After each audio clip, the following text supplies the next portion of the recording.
হরে কৃষ্ণ কৃষ্ণ কৃষ্ণ হরে হরে, হরে রাম রাম রাম হরে হরে। এই যে মহামন্ত্রটি, এই মন্ত্র জপের যে শক্তি, এটা যদি আপনি আভাস করে থাকেন, তাহলে সর্বপ্রথম আপনি রোগমুক্ত হয়ে গেছেন, দ্বিতীয়ত আপনি শোকমুক্ত হয়ে গেছেন, তৃতীয়ত আপনি মৃত্যু ভয় থেকে মুক্ত হয়ে গেছেন, তারপরে হচ্ছে আপনি আপনার নিজের ইন্দ্রিয়গুলোকে কন্ট্রোলে নিয়ে এসেছেন। কোন জায়গায়, কোন সময়, কোন কথা বলতে হবে এবং কোথায় চুপ করে থাকতে হবে, কথা বলা যাবে না কোনো রকম, সেটাও আপনি জেনে গেছেন। এবং কাকে দেখে আপনার ইন্দ্রিয় ছটফট করছে এবং কাকে দেখে আপনার মন শান্ত হয়ে যাচ্ছে, এটা আপনি বুঝতে পারবেন। কোন জিনিস দেখলে পরে আপনার খুবই খেতে ইচ্ছা করছে, কোন জিনিস দেখলে পরে ঘৃণা হচ্ছে, এই সব কিছু কিন্তু ইন্দ্রিয়ের কার্যকলাপ। এই সমস্ত ইন্দ্রিয়গুলোকে বশ করা কিন্তু সাধারণ মানুষের পক্ষে নেই। এবং আরেকটা বিশেষ কথা আপনাকে বলে দেই, মানুষ যদি বাক ইন্দ্রিয়কে কন্ট্রোল করতে পারে, অর্থাৎ কথা বলাটা, সে যে কোনো পুরুষ হোক, যে কোনো নারী হোক, যে কোনো ধর্মের হোক, যে কোনো বর্ণের হোক, যদি সে নিজের বাককে সংযত করে নিতে পারে, তাহলে মনে করে অনেক দূর সে এগিয়ে গেছে। সে যে কোন দুনিয়াতে আছে সেটা বোঝা মুশকিল, কারণ মানুষ আমরা সবাই দেখতে একরকম। ভগবান যে কি কৃপা করেছে তার উপরে একমাত্র সেই ব্যক্তি জানে। হয়তো মনে মনে উনি মুচকি হাসছে, আমার কথা শুনেও আপনি হয়তো মুচকি মুচকি হাসেন, যদি আপনি আপনার জবানকে কন্ট্রোল করে নিয়েছেন, আপনার বাককে আপনি সংযত করতে পেরেছেন। তার মানে হচ্ছে আপনি ধীরে ধীরে একটু হলেও কৃষ্ণ তত্ত্ব সম্বন্ধে অনুভব করতে পেরেছেন, বা আপনাকে ভগবান জানিয়ে দিয়েছে যে কোন সময় আপনাকে কোন কথা বলতে হবে, কোন কথা বলতে হবে না। যখন মানুষ ইন্দ্রিয়কে কন্ট্রোল করে নিতে পারে, সে কিন্তু দেবতুল্য হয়ে যায়। আর যখন মানুষ কাম ইন্দ্রিয়কে কন্ট্রোল করে নিতে পারে, তাহলে কিন্তু সে পরম সাধু বা বৈষ্ণব বলা চলে। সে হয়তো একজন সত্যি সত্যি বৈষ্ণবে পরিণত হয়ে গেছে। কিন্তু সাধারণ মানুষের পক্ষে এই তত্ত্ব বোঝা সম্ভব না, বা ইন্দ্রিয়ের কার্যকলাপ কি বা আত্মার কার্যকলাপ কি, এই জিনিসটাই বোঝা সম্ভব না। তাহলে ইন্দ্রিয়ের দ্বারাই মানুষ দিনরাত পরিশ্রম করছে, ইন্দ্রিয়ের দ্বারা এই জগৎ প্রতিদিন বিস্তারিত হচ্ছে, বা এই জগৎকে আপনি দেখতে পাচ্ছেন যে অনেক কিছু সৃষ্টি হচ্ছে, পালন হচ্ছে, ধ্বংস হচ্ছে, এই সব কিছু কিন্তু ইন্দ্রিয়ের দ্বারাই হচ্ছে। এবং আপনার যে গুণ আছে, মানে সত্যগুণ আর রজগুণ তমগুণ, এই সমস্ত গুণের প্রভাবে হচ্ছে। এই সব কিছুর ঊর্ধ্বে হচ্ছে আপনার আত্মাকে জানা। যদি আপনি আত্মাকে একটু অনুভব করতে পারলেন, জানতে পারলেন, তাহলে আপনি মুখে আর কিছু বলবেন না, আপনি মুচকি হাসবেন এবং ভগবানকে সবসময় ধন্যবাদ দেবেন যে ভগবান, এটা তুমি কি করলে আমার সাথে। কেননা এই জ্ঞান, এই পরম তত্ত্ব একমাত্র ভগবান ছাড়া, একমাত্র মহাদেব ছাড়া, একমাত্র শ্রীকৃষ্ণ ছাড়া কেউ দিতে পারে না। এবং দিতে পারে একজন, যদি আপনি কোনো সদ্গুরু, আপনার গুরুদেব পেয়ে যান, কিংবা যদি কোনো ভালো বৈষ্ণব পেয়ে যান, অর্থাৎ দেখতে বা থাকতে এই জড় জগতের মধ্যে বাস করা সত্ত্বেও সে কিন্তু এই জগতে নেই, সে কিন্তু ভগবানের সাথে সর্বদা কানেক্টেড, এবং উনি সবকিছু বুঝতে পারছেন যে ভগবান ওনাকে দিয়ে কি করাচ্ছে এবং কেন সেই কাজ করছে। দেখুন, আমাদের জীবনে যা কিছুই চলছে, আমাদের পূর্ব জন্মের কর্মের ফলে আমরা ভোগ করছি।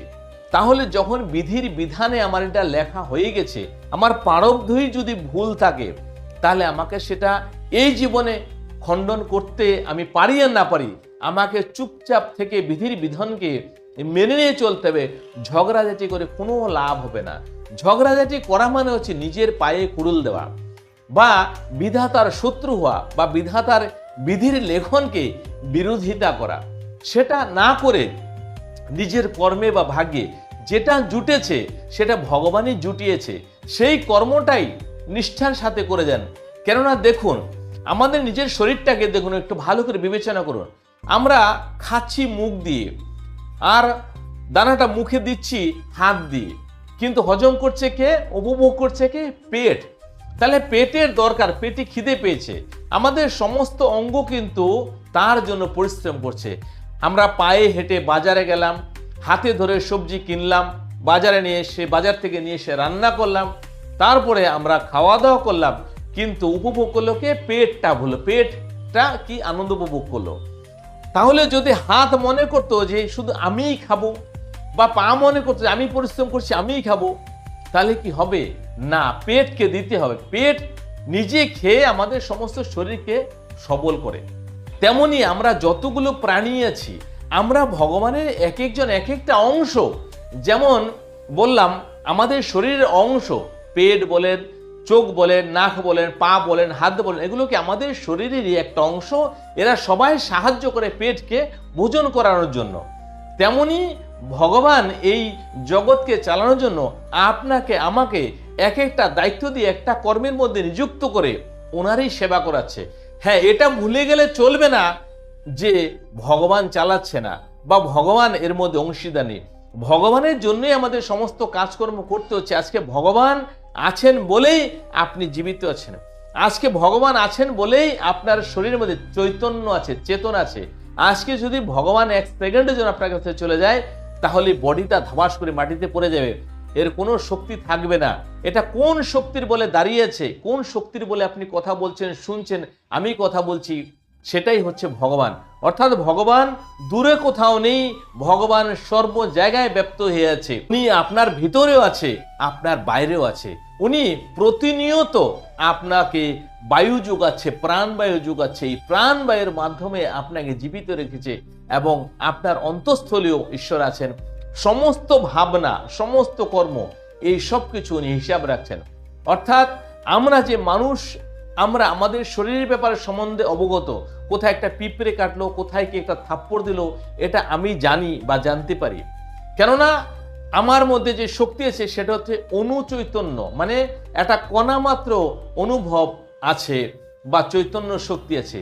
আর ভগবান কিন্তু বিভু চৈতন্য, অর্থাৎ এই সমগ্র জগতের মধ্যে যত রকমের জীব আছে, এই সমস্ত রকম জীবের সাথে কোথায় কি ঘটনা হচ্ছে, কে মার খেলো, কে মার দিল, এই সব কিছু কিন্তু উনি জানে।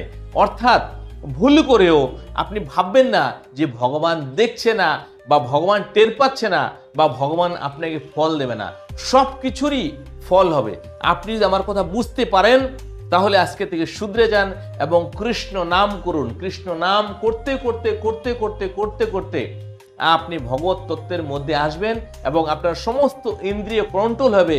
তখন আপনার বাক ইন্দ্রিয় সংযত হবে এবং আপনার কাম ইন্দ্রিয় সংযত হবে। তখন কিন্তু আর অন্য নারী দেখলে আপনার মনের মধ্যে কোনো রকম উৎপটাঙ্গা চিন্তা ভাবনা আসবে না।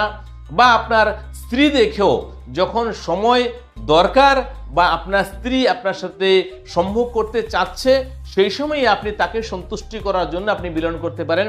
কিন্তু আপনার মন থেকে সেই জিনিস আসবে না যতক্ষণ না আপনি আপনাকে নিজেকে জানতে পারলেন। অর্থাৎ নিজেকে জানা বহুত দরকার। এবার চেষ্টা করুন শান্ত হয়ে এক জায়গায় বসে যতটা সম্ভব কৃষ্ণ নাম করুন এবং ধীরে ধীরে ভগবান যখন সন্তুষ্ট হবে আপনার ভক্তির উপরে, তখন হয়তো আপনাকে জানিয়ে দেবে। হ্যাঁ, তার আগে একটা কথা বলবো, আপনি যদি এখনো অবধি কৃষ্ণ তত্ত্বের মধ্যে যাননি বা জপ করে করেও কিছু হচ্ছে না, তাহলে আপনি একটু মহাদেবজির জপ করুন, মহাদেবজির চালিসা পড়ুন, কিংবা মহাদেবজিকে আপনি বেলপত্র, দুধ, জল এই সমস্ত কিছু অর্পণ করুন। প্রতি সোমবারে হোক বা প্রতিদিনও করতে পারেন, এতে কোনো রকম বাধা বিপত্তি নেই, সব কিছু করতে পারেন। তাহলে যদি একবার মহাদেবজিও সন্তুষ্ট হয়ে গেল, কেননা মহাদেবজি হচ্ছেন পরম বৈষ্ণব, তাহলে অবশ্যই ভগবান বিষ্ণুর কাছে অর্থাৎ ভগবান শ্রীকৃষ্ণের কাছে নিয়ে যাবে এবং ওনার ভক্ত আপনাকে বানিয়ে দেবে। এটা কিন্তু মহাদেব পরে আপনার জীবনের জন্য দায়িত্ব নিয়ে নেবে এবং তখন আপনি বুঝতে পারবেন যে কার কৃপার বলে আজকে আপনি নিজেকে জানতে পারলেন বা ভগবানের নাম করতে পারছেন বা ভগবানের তত্ত্বের উপর বিশ্বাস করতে পারলেন এবং কি করে আজকে আপনি নিরোগ এবং দুঃখ ছাড়া, কষ্ট ছাড়া এবং আপনি সুখী আছেন এবং মৃত্যু ভয়ও আপনার মধ্যে ভয় নেই কোনো। কেননা সেটা একমাত্র সম্ভব হবে যখন আপনি নিজেকে জানতে পারবেন তখনই। তার আগে কিন্তু আপনার মন থেকে ভয় কাটানো যাবে না, কোনো রকমে না। কেউ আপনার মৃত্যু ভয় কাটাতে পারবে না। মৃত্যুটা যে কি, কেমন করে হবে, আপনার কি দশা হবে, এই সব কিছু কিন্তু ভগবান ছাড়া আপনাকে কেউ জানাতে পারবে না। হরে কৃষ্ণ হরে কৃষ্ণ হরে কৃষ্ণ।